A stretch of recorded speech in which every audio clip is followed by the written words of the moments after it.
It's so great to be back. To see everyone Mother's Day. It's just wonderful.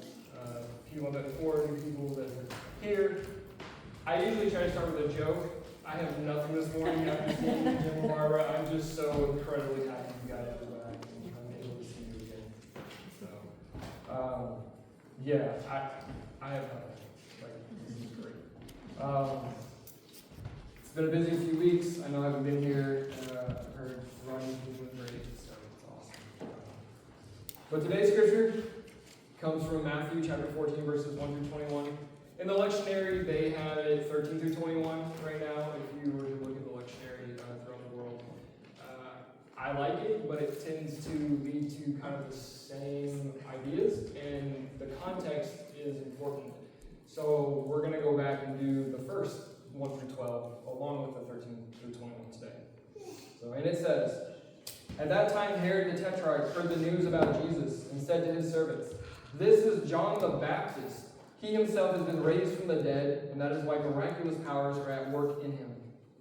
For when Herod had John arrested, he bound him and put him in prison because of Herodias, the wife of his brother Philip. For John had been saying to him, 'It is not lawful for you to have her.'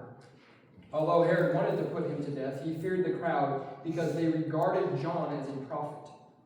But when Herod's birthday came, the daughter of Herodias danced before them and pleased Herod, so much that he promised with an oath to give her whatever she asked. And after being prompted by her mother, she said, 'Give me the head of John the Baptist here on a platter.' And although he was grieved, the king commanded it to be given of his oath and his dinner guests. He sent word and had John beheaded in the prison. And his head was brought on a platter and given to the girl, and she brought it to her mother. John's disciples came and took away the body and buried it. And they went and reported it to Jesus. Now when Jesus heard about John, he withdrew from there in a boat to a secluded place by himself. And when the people heard about this, they followed him on foot from the cities. When he came ashore, he saw a large crowd, and he felt compassion for them and healed their sick. Now when it was evening, the disciples came to him and said, 'This place is secluded, and the hour is already past to eat. Send the crowds away, so that they may go into the villages and buy food for themselves.' But Jesus said to them, 'They do not need to go. You give them something to eat.' They said to him, 'We have nothing here except 5 loaves and 2 fish.' And he said, 'Bring them here to me.'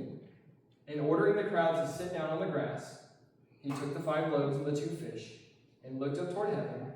He blessed the food, and breaking the loaves, he gave them to the disciples, and the disciples gave them to the crowds.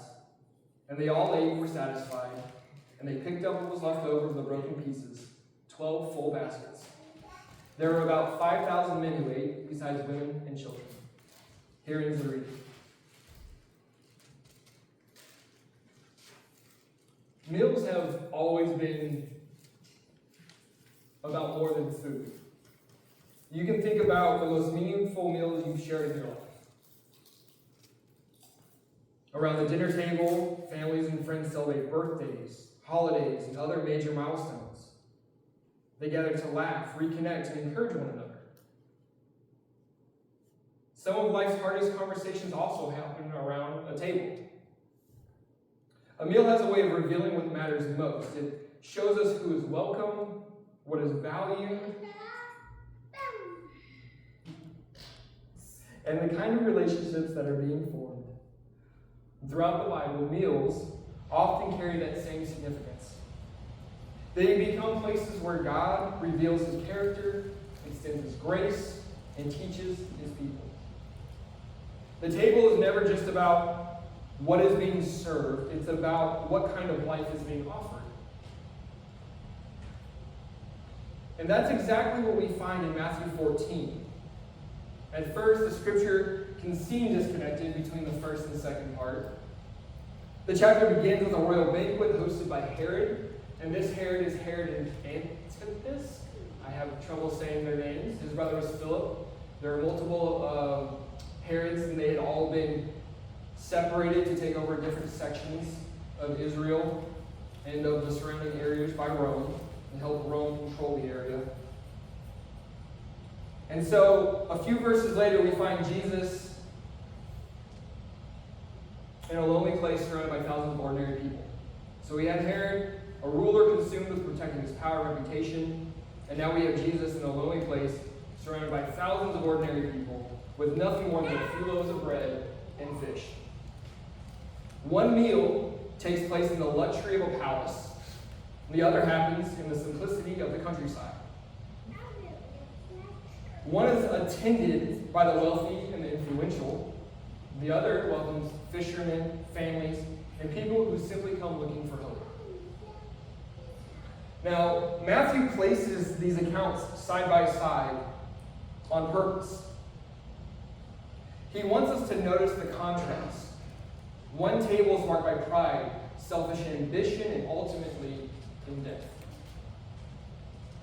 The other is marked by compassion, generosity, and abundant life. One person uses people to maintain his position. The other gives himself to meet the needs of his people. So the question for us is, which table am I sitting at?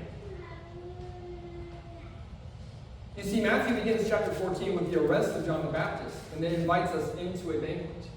And the reason for that arrest is because John had been speaking out about the breaking of the law that was given to Moses in Leviticus. We have Leviticus chapter 18, verse 16, and chapter 20, verse 21, where it talks about having relations with or stealing or taking your brother's wife, which is exactly what Herod and Antipas did to his brother Philip, and actually got rid of his first wife. Now the consequence for that, by the way, side note, the consequence for that, when you look at the consequences later on in Leviticus, for that happening is that you and that spouse that you stole or that you are married now, you will be childless. And we find that they actually were childless. There was no child between those two. The daughter that we're talking about here, Herodias' daughter, is from her first marriage. That's her first daughter. That's the one that she uses. So then we get invited into the banquet in the story, in the history. And the banquet is a celebration for Herod's birthday, held in one of his royal palaces. And history tells us that Herod Antipas functioned in the eyes of the people as a ruler. He wanted to be like a king. He ruled Galilee under Roman authority and lived like that royalty. And the banquet would have been an extravagant occasion. The room would have been filled with military leaders, government officials, wealthy landowners, and the most influential people in Galilee. There would have been fine food, expensive wine, music, dancing, and every display of wealth imaginable. And from the outside, everything would look successful. Everything would look desirable. If someone had walked past the palace that evening, they may have thought, this is where everyone wants to be. And this is one of the greatest temptations in the world. People are naturally drawn to what looks impressive. We assume that success, wealth, popularity, and influence must lead to satisfaction. Most of us have been in middle school. Most of us have been in high school. We have seen that, I am sure. Unless you're homeschooled. It's a whole other thing. But today, social media only amplifies that illusion. We scroll through carefully edited pictures of vacations, promotions, beautiful homes, and seemingly perfect families. And we begin to believe that appearances tell the whole story. But the Bible repeatedly reminds us that God sees what people cannot see. In the book of 1 Samuel, it even says, people look at the outward appearance, but the Lord looks at the heart. And Matthew is asking, he wants us to do the same here. Don't just look at the palace, look at what is happening inside. When you do, you discover that every person at Herod's birthday banquet is motivated by self-interest. Herod wants the admiration of guests. He enjoys the attention and wants to appear generous, powerful, and decisive. Herodias, his second wife, is driven by bitterness. She has not forgotten John the Baptist's condemnation of her marriage in the eyes of the Jewish law. And she's been waiting for an opportunity to silence John permanently. Her daughter becomes a tool in her mother's revenge. Even the guests seem content to watch the evening unfold without questioning the injustice before them. And more than likely, there are plenty of them there who knew the Jewish law. No one stands up for John. No one asks what's right. No one seeks justice. Everyone is looking out for themselves. And that's the nature of sin. Sin turns our hearts inward. Augustine, Martin Luther, Karl Barth, all of these theologians, they all famously describe sin as the soul curved in on itself. And that image fits this banquet perfectly. Instead of asking, what does God desire, we sometimes ask, what do I want? Instead of asking, how can I serve someone else, we ask, what's in it for me? And so sin narrows our vision until the only person we can clearly see is ourselves. The more we focus on ourselves, the more it becomes the center of our life, and the farther we drift from the heart of God. And then pride enters the picture. Carried away by the excitement of the evening, Herod makes an extravagant promise after Herodias' daughter dances before the guests. He vows to give her whatever she asks. It's a rash promise, spoken in the heat of the moment, designed to impress everyone watching. But when she asks for the head of John the Baptist, everything changes. Matthew tells us Herod becomes distressed. Why? Because he knows the request is wrong. He knows John the Baptist is a righteous man. Yet instead of admitting his foolishness, he follows through with the request. And why? Because pride often values reputation more than righteousness. Pride says, I can't back down now. Pride says, I can't admit I made a mistake. Pride says, what will people think of me? How often have we refused to apologize because we didn't want to look weak? How many poor decisions have been defended simply because a person was too proud to admit they were wrong? Pride has a way of making us prisoners of our own image. So the banquet reaches its shocking conclusion with the execution of John the Baptist, a celebration meant to honor life. A birthday becomes remembered for death. And Matthew is relating to us the irony of this tragedy. The table overflowing with food, wealth, and entertainment produces nothing but destruction. It looks beautiful on the outside, but underneath, it's rotten with selfishness, pride, and sin. The good news is this is not the end. Matthew then shifts immediately the scene. The palace disappears. The music stops. Everything fades away. The rich and powerful fade into the background. And now, in the quiet wilderness, we see Jesus is surrounded, not by elitists, but by ordinary people with empty stomachs and hurting hearts. Now, he's withdrawn to a boat to reflect on the news of John the Baptist's death and to get rest. He's outdoors as crowds of people await his return to shore, where they begin asking for healing. And even in his distress, even in human form, even with all the emotions that go on, reflecting on all that, he compassionately provides that healing. Matthew even uses a Greek word here for Christ's compassion that I cannot pronounce, but if we look at it, I can show you sometime. I can barely spell it, it's so long. In the New Testament here. And he uses it for Christ's compassion, and it's one of the strongest expressions of compassion, that word that you can use in the New Testament. His cousin's passed, and he's healing people because he cares about people. Even in the middle of the wilderness, with the news of his cousin's death, Christ shows us God's compassion for man. Now, often in Scripture, we find that wilderness is not just a location. It's often a place where God reveals himself. It was in the wilderness that God provided manna for Israel in Exodus. You see, God's provision is not dependent on your surroundings. He can prepare a table in the wilderness. David celebrates this in Psalm 23 when he says, "You prepare a table before me in the presence of my enemies." He doesn't say God prepares a table only in places of comfort. Sometimes God spreads his table in the very places where we feel our greatest need. And perhaps that is where some of us are today. Your wilderness may be grief, uncertainty, financial pressure, or a broken relationship. But I would say don't underestimate what God can do in your wilderness. And so we see this example in verses 15 through 21. As evening approaches, the disciples begin doing math.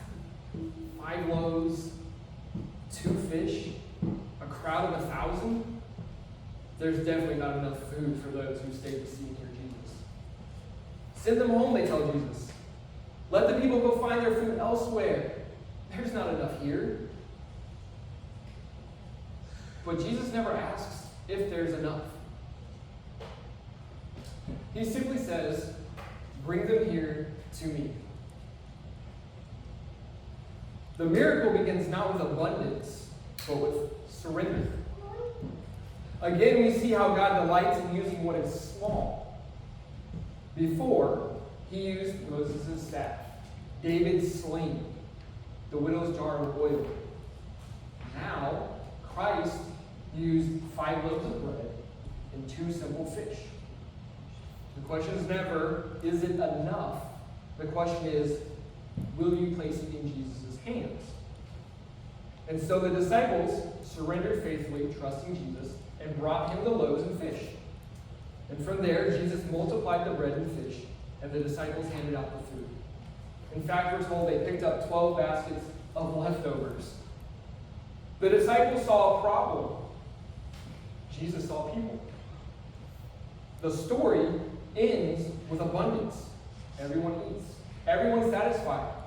Unlike Herod's banquet that was filled with luxury from ended in death, Jesus' simple meal in the wilderness ended with life, satisfaction, and overflowing provision.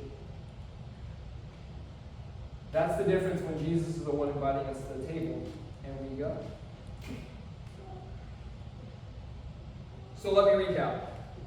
Herod's table was in a palace filled with luxury, was steeped in pride, selfishness, power, scarcity of love, and ended with death. Christ's table is everywhere, and it is simple, humble, compassionate, serving towards others, life-sustaining, and filled with abundant grace. Matthew leaves us with another question also that is far more personal, which is, which meal would you rather attend? Now, most Christians would naturally choose the meal with Jesus over the banquet with Herod. But when you look closer, the real question actually is, which table shapes the way you live?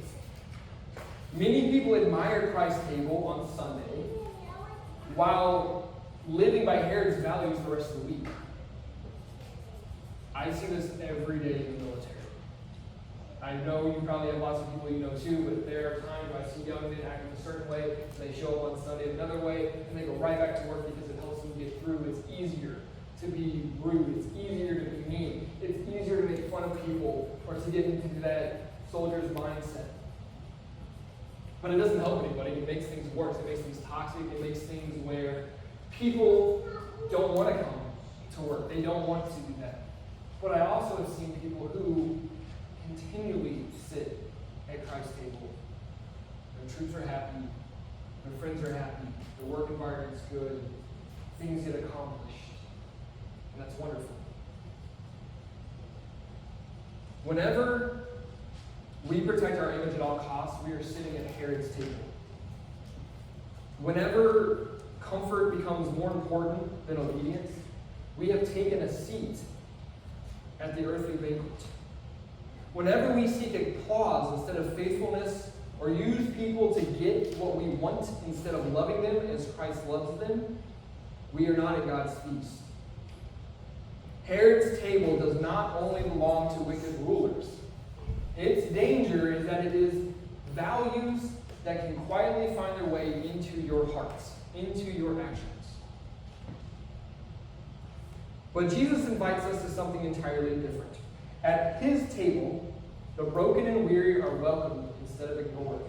The hungry are fed instead of dismissed. The weak are valued instead of overlooked. There is grace for the sinner, mercy for the weary, and hope for the hopeless. There is always enough because the one at the head of the table is enough.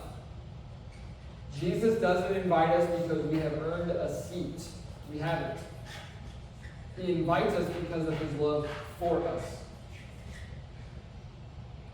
So what can we do to reflect Christ's table in this world? First, make room for people who are often left out. It's a good place to start. Jesus consistently shared meals with tax collectors, sinners, and those socially rejected. The religious leaders criticized him for it. But Jesus saw people in the image of God. We can do the same. Invite a lonely neighbor over for dinner. Welcome a visitor at church or a church gathering. Listen to someone who feels forgotten, or simply choose to notice the person everyone else overlooks. Christ's table is always a place of welcome. Second, give what you have instead of focusing on what you lack. The disciples looked at 5 loaves and 2 fish and saw impossibility. Jesus saw an opportunity. We often tell ourselves we don't have enough time, money, influence, especially influence today, or ability to make a difference. Yet God has always worked through surrendered hearts more than abundant resources. When we offer what we have, however small it seems, Christ can multiply it for his purposes. And third, let grace define your relationships. Every one of us has received undeserved grace from God. We are called to extend that same grace to others through forgiveness, patience, kindness, and compassion. The world keeps score, demands revenge, holds grudges. Jesus sets a different table, one where mercy triumphs over judgment. So, as we come to the end of this passage, Matthew leaves us with a decision. Every one of us is already sitting at a table. As stated at the beginning today, whose table are you sitting at? Every day, through our words, our priorities, our relationships, and our choices, we reveal which table is shaping our lives. Jesus taught in ways that invited reflection rather than immediate answers. His parables were meant to linger in the hearts of those who heard them. And I believe Matthew has done the same here. He has placed 2 tables before us and quietly invites us to consider which one is shaping our lives. Matthew does not write about who attended church or whether someone knew the right scripture verses. He shows us the importance of the direction of our hearts. What values are shaping our decisions? What kind of person we are becoming? The good news is that Jesus' invitation remains open. You don't earn a seat at his table by being good enough or having everything together. You come because he has made a place for you through his grace. He welcomes the weary, the broken, the searching, and the repentant. So, as we go from here today, and on the off chance you find that your heart is drifted towards Herod's table, remember that Christ still invites you to come to him. His table is a place of grace, and there's always room for one more. So be it. I believe now we will commence with communion. First, the second one I'm done with you guys. So yeah, if you guys want to come up, and then we'll start with communion.